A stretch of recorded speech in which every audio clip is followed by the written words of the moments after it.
आज आपण एकदम वेगळ्या पद्धतीने आळूवडी बनवणार आहे, ती पण एकदम कुरकुरीत। नमस्कार मैत्रिणींनो, कशा आहात? मस्त ना? मस्तच राहायला पाहिजे बघा। आज मस्तपैकी एक नवीन रेसिपी घेऊन आलेली आहे तुमच्यासाठी, वेगळ्या पद्धतीने आळूवडी कुरकुरीत। तर चला वेळ न घालवता पटकन रेसिपीला सुरुवात करूया। हे बघा, इथं मी आळूचे पानं स्वच्छ धुवून घेतलेले आहे। तर आता आपल्याला ही आळूचे पानं सगळ्यात पहिले कट करून घ्यायचे आहे। आणि जे आपण नेहमी असं पानाला पीठ लावून जे करतो ना, ते थोडं कोणाला अवघड वाटतं, कोणाला जमत नाही। तर ही ज्याला जमत नाही त्यांना अशी एकदम पटकन होणारी ही रेसिपी आहे। आणि टेस्ट म्हणाल तर खूप डबल टिबल छान लागते, एकदम कुरकुरीत होते। तर अशी आपल्याला आहे ना, सगळ्यात पहिले आळूची पानं अशी मोठी मोठी कट करून घ्यायची आहे। तुम्हाला हवा असेल तर तुम्ही बारीक कट करू शकता। हे बघा, मी अशा पद्धतीने मोठे मोठे कट करून घेतलेले आहे। आता एका कढईमध्ये मी बाजूला काढून घेतले। आता आपण वाटण तयार करू। इथं 10-12 हिरव्या मिरच्या टाकल्या, एक लसणाची कांडी शिलून टाकली आणि अर्धा चमचा जिरे टाकून पाणी न टाकता वाटण तयार करून घ्यायचं आहे, चटणी। तर आता आपल्याला ह्या पानामध्ये अर्धा चमचा लाल मिरची पावडर टाकायचं आहे आणि अर्धा चमचाच इथं आपल्याला धना पावडर टाकायचं आहे। चवीनुसार मीठ टाकून घ्यायचं। एक चमचा तीळ टाकायची, तीळ नक्की टाका। आणि रवा टाकलेला आहे 2 चमचे। तुमच्याकडे जर तांदळाचं पीठ असेल तर तुम्ही तांदळाचं पीठ टाकू शकतात। आपल्या तांदळाच्या पिठानं किंवा रव्यानंच आपली वडी कुरकुरीत होती। जर कुरकुरीत वडी खायची असेल तर नक्कीच तुम्ही रवा टाका। आणि जाड रवा टाकू नका, बारीक रवा टाका। जाड असेल तर तुम्ही मिक्सरला फिरून घेऊ शकता। एक वाटी इथं मी बेसन पीठ घेतलेलं आहे। आपल्याला अर्ध बेसन पीठ याच्यामध्ये घालून घ्यायचं आहे आणि पूर्ण हाताने असं पानाला लावून घ्यायचं, व्यवस्थित सगळं मिक्स झालं पाहिजे व्यवस्थित। पूर्ण एक वाटी बेसन पीठ इथं लागणार आहे, पण आपल्याला पहिलं सुरुवातीला अर्ध टाकायचं आणि त्यानंतर सगळं टाकून द्यायचं। आता सगळे मसाले व्यवस्थित लागलेले आहेत। आता राहिलेलं सगळं बेसन पीठ टाकून देत आहे मी।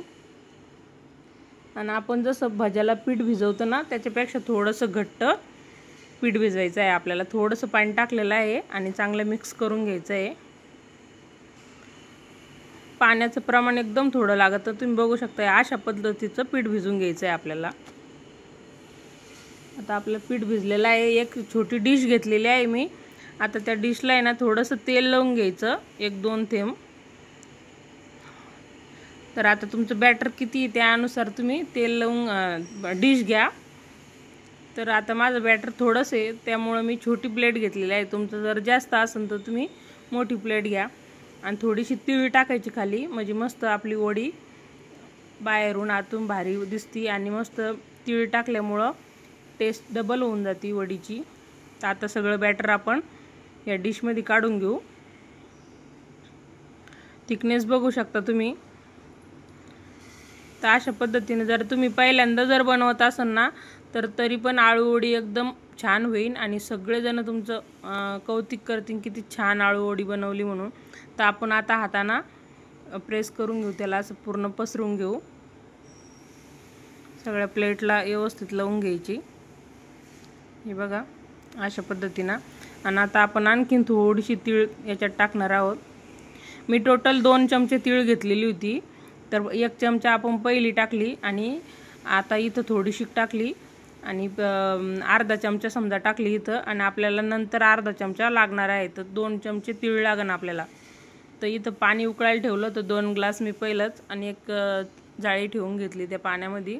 आणि आता ही डिश आहे ना, आपल्याला त्याच्यावर ठेवून घ्यायची आणि एक 15 मिनटं एकदम कमी गॅसवर वाफ काढून घ्यायची याची। फुल गॅसवर जर काढली तर 10 मिनटं आणि कमी गॅसवर जर काढली तर 15 मिनटं। तर आपण आता चेक करून बघूया। चेक करायचं कसं, एक चाकू घ्यायचा आणि मध्ये टाकायचं। बघा, असं थोडं बेसन पीठ लागलं तर समजायचं काजूक झालेली नाही।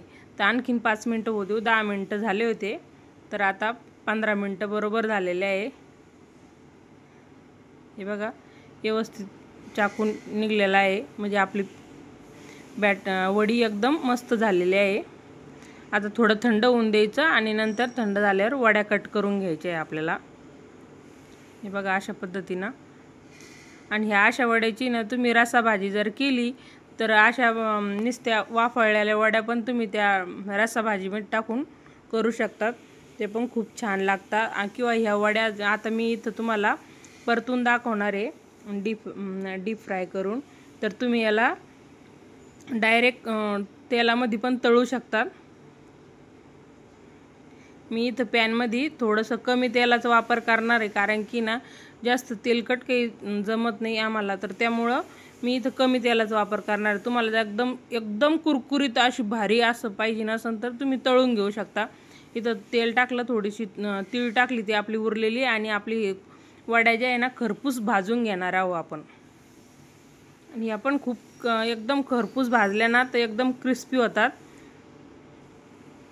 तर तुमची मर्जी, तुम्हाला तळून घ्यायची असेल तळून घ्या, किंवा मग अशा पद्धतीने मी जसे केलं तशा पण करू शकतात। एक नंबर अशी वडी झालेली आहे। तर कमेंट करून तुम्ही नक्कीच सांगा आजची व्हिडिओ तुम्हाला कसा वाटला। आवडल्यास व्हिडिओला लाईक करा, चॅनलला सबस्क्राईब करा। भेटूया अशाच नवीन रेसिपीसोबत पुढच्या व्हिडिओमध्ये।